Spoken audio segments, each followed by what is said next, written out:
Bien, seguimos con la trabajo práctico número 4, la pregunta 2.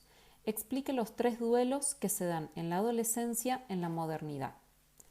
Bueno, estos autores, o Viols, plantean que se dan tres duelos en la modernidad en la adolescencia. ¿Cómo plantean la época de la modernidad? En la modernidad existía un adolescente que idealista, combativo, un adolescente que erotizado por su cuerpo, apasionado, descontrolado, también malhumorado, competitivos, expectantes del futuro, exaltados, buenos amigos, amantes, excesivos en sus afectos, omnipotentes, sedientos de diversión. ¿Sí? ¿Cómo se puede describir hoy también a la adolescencia? Pero, ¿qué pasa? Que en la modernidad existía la famosa brecha generacional. ¿Qué es la brecha generacional? Es, es una brecha, es decir, es una distancia, es un distanciamiento necesario entre una generación y la otra, pero no en edad solamente, sino también en actitudes, en conductas, donde el adulto es visto como una persona que está alejada de uno, con responsabilidades, con una imagen a seguir, con ideales a llegar, a tener, digamos, y donde el adolescente ocupa otro lugar, otros espacios, otros códigos. Aquí, por ejemplo, en el texto, algo que representa muy bien lo que es la brecha generacional es esta parte donde Erickson sitúa: el adulto era el frontón necesario para que el joven tenista hiciera sus prácticas, se probara los golpes, mejorara sus tiros y resultara, no sin desgaste para el frontón, un adulto hecho y derecho, es decir, un buen jugador. Yo creo que esa cita representa lo que era el adulto en la modernidad, ¿sí?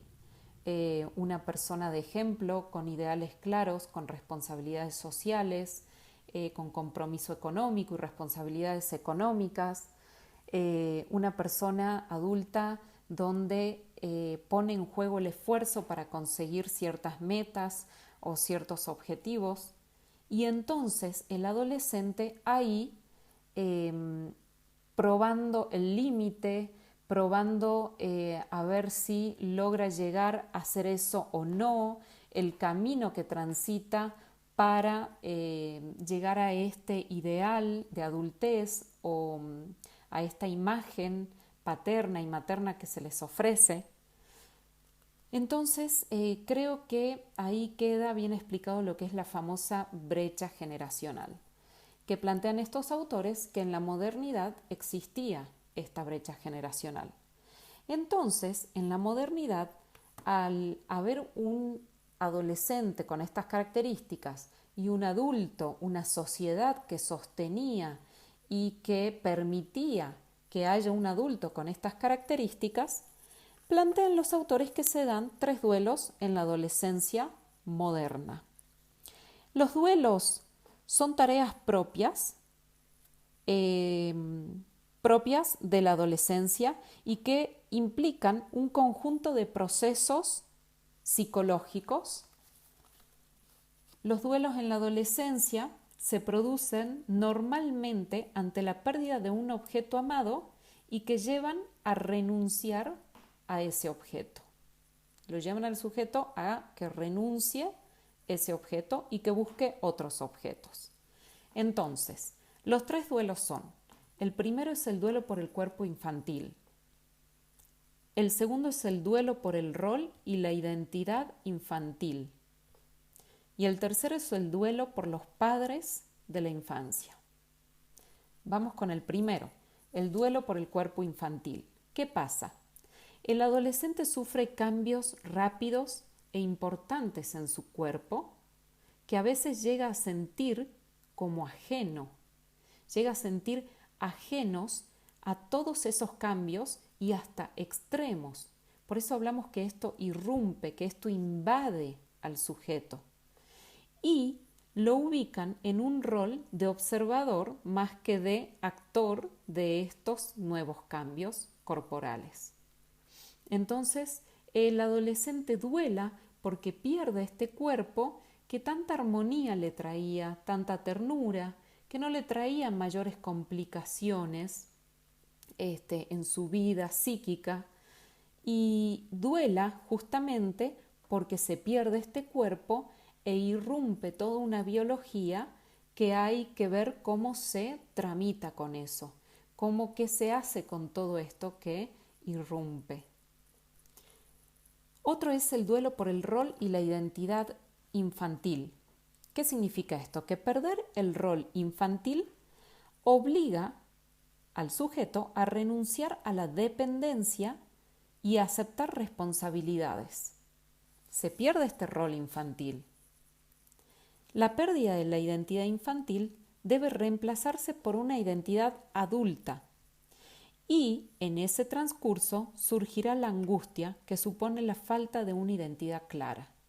Como vimos, la adolescencia es un pasaje, es una transición, y en este pasaje, en esta transición, por encontrar la nueva identidad que va a ser la adulta, no se hace sin angustia. Es angustiante porque se pierden, se duela el cuerpo que ya no está, que era hermoso, que era perfecto, que era bien visto por la sociedad, y de repente comienza a aparecer y a irrumpir todo este cuerpo que ni yo sé cómo tratarlo, ni yo sé cómo manejarme con él, etc. Entonces todo esto es con angustia. El rol y la identidad infantil es con angustia, porque hay que llegar a una identidad y a una responsabilidad adulta, ¿sí? A aceptar responsabilidades y a dejar esta dependencia de lado. Ahora comenzamos a ser, digamos, en la adolescencia se comienza a ser responsables de los propios actos. Ya no es mi mamá me dijo, mi papá me trajo, mi mamá me puso el abrigo, sino que el sujeto comienza a responder por sus propios actos y pensamientos.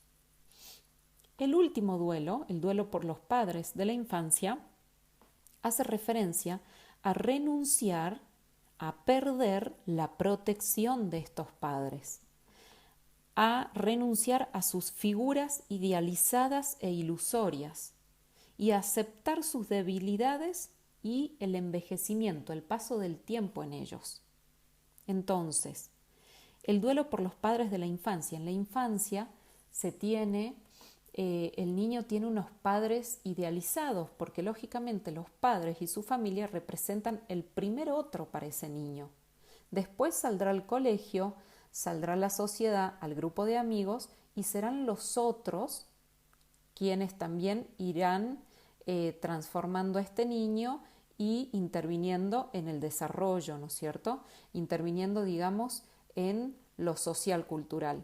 Pero estos padres, al ser su primer otro, primero en estos tiempos de niñez, son padres idealizados, son padres que responden a una madre ideal, a un padre ideal que todo lo saben, que todo lo pueden, son superhéroes para ellos y que lo protegen de cualquier cosa que les pueda pasar en el medio social cultural.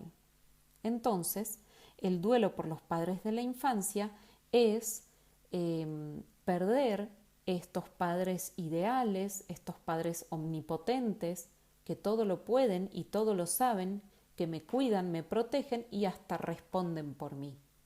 Entonces se pierde este objeto amado y surgirá otro en lugar de estos padres idealizados.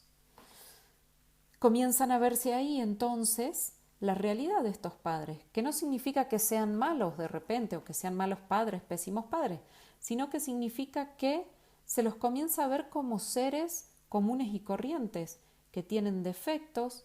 De repente mis padres no me dejan salir nunca a bailar o juntarme mucho con mis amigos y los padres de mi amigo si lo dejan no tienen problema. Entonces comienza como a darse ahí un encuentro de, che, pero al final no son tan copados mis padres, está mucho mejor lo que plantean los padres de mis amigos, ¿no?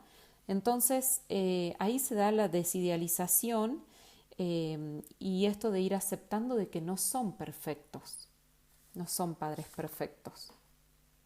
Entonces, pasemos a la otra pregunta, donde la pregunta número 3, donde se va a plantear si suceden estos 3 duelos en la posmodernidad, es decir, en la actualidad. Bueno, los autores acá plantean que estos duelos que acabamos de ver se daban en la modernidad. Ahora, ¿qué es lo que ocurre? Ocurre que la desidealización, no es la desidealización, ocurre que en la posmodernidad estos duelos están tambaleando. En la posmodernidad, en la actualidad. Entonces los autores se preguntan, ¿hay duelos en la posmodernidad? ¿Se duela, se sufre el adolescente cuando ingresa a este pasaje, a esta transición? ¿Duela estas cosas? ¿Transita este pasaje con angustia? Esa es la pregunta. Y acá plantean entonces algo muy interesante que dice, la posmodernidad ofrece una vida soft, emociones light, todo debe desplazarse suavemente, sin dolor, sin drama, sobrevolando la realidad. Es lícito, entonces, preguntarse si dentro de este marco hay lugar para que los duelos ocurran o no, ya que los duelos suponen pérdidas dolorosas, implica una crisis seria, implica gran tristeza y un gran esfuerzo psíquico para superar estos duelos. Entonces, se plantea aquí si en la posmodernidad, con todo lo que lo social, cultural nos ofrece, si se dan estos duelos, ya que lo social, cultural de ahora, de lo posmoderno, nos ofrece una vida liviana, rápida, tranquila, que no tengas que sufrir, que no tengas que alterarte mucho, que todo se puede ya de manera fácil, que sufrir no está bueno, que no es lindo. Por supuesto que no es lindo, a nadie le gusta, pero trae mejores resultados que plantear esto que nos transversaliza a todos y que nos viene del mundo capitalista posmoderno. Entonces se plantea aquí respecto al primer duelo, el duelo por el cuerpo perdido, por el cuerpo infantil. El adolescente de la modernidad se encontraba perdiendo el idealizado y mimado cuerpo de la infancia, teniendo en perspectiva un periodo glorioso de juventud y lejos aún de lograr un cuerpo con características claramente adultas. En este contexto, el adolescente lucía un aspecto desgraciado, nada se encontraba en él admirable, estéticamente rescatable. El duelo por los padres de la infancia. Los padres de la infancia se los ve como tales sin fisuras. Ir creciendo significa, en cambio, descubrir que detrás de cada adulto subsisten algunos aspectos inmaduros. Subsiste